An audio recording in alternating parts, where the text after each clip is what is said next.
La délégation de l'Union européenne au Burundi a tenu ce mardi 15 mars une conférence de presse afin d'échanger avec les représentants de la presse et des médias sur la décision de l'Union européenne sur l'article 96 de l'accord de Cotonou. Dans son mot d'introduction, l'ambassadeur Patrick Spirley, chef de cette délégation, a exposé le pourquoi de la suspension par l'Union européenne ce 14 mars 2016 des appuis financiers directs fournis à l'administration burundaise, y compris les appuis budgétaires. La décision a été prise en prenant en considération l'évolution des derniers mois, avec au mois de décembre en particulier une dégradation de la situation des droits de l'homme, mais elle a aussi pris en considération les mesures avancées par le gouvernement, les mesures d'apaisement qu'il a prises récemment, mais l'Union européenne et ses États membres ont jugé que même ces mesures étaient à ce stade-ci encore insuffisantes pour répondre à ces préoccupations. De là, la décision qui a été prise. M. Spirley tranquillise les Burundais sur le maintien intégral de l'Union européenne, de son soutien financier à la population et de son aide humanitaire. À ce jour, aujourd'hui, la coopération n'est pas suspendue.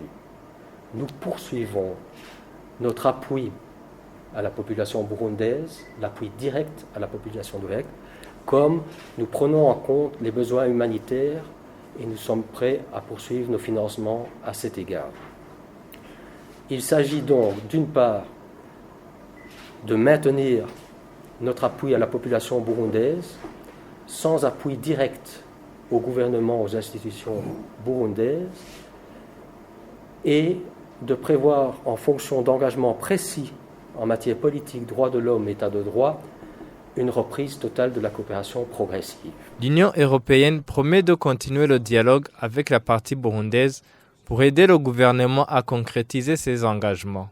Le dialogue politique n'est pas rompu avec la partie burundaise. Nous allons continuer à travailler sur le plan politique et à se concerter avec le gouvernement burundais pour essayer de favoriser des solutions, pour voir également comment leurs engagements peuvent être matérialisés et répondre à nos préoccupations.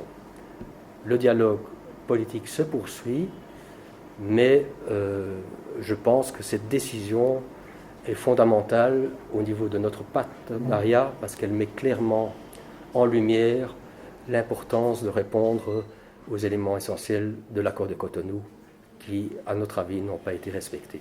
Indiquons que la décision de l'Union européenne sera réexaminée au moins tous les 6 mois grâce à des missions de suivi du service européen pour l'action extérieure, associant les services de la Commission. Mais si de véritables avancées étaient faites par la partie burundaise, cette réévaluation pourrait être faite avant 6 mois pour prendre en compte les engagements pris.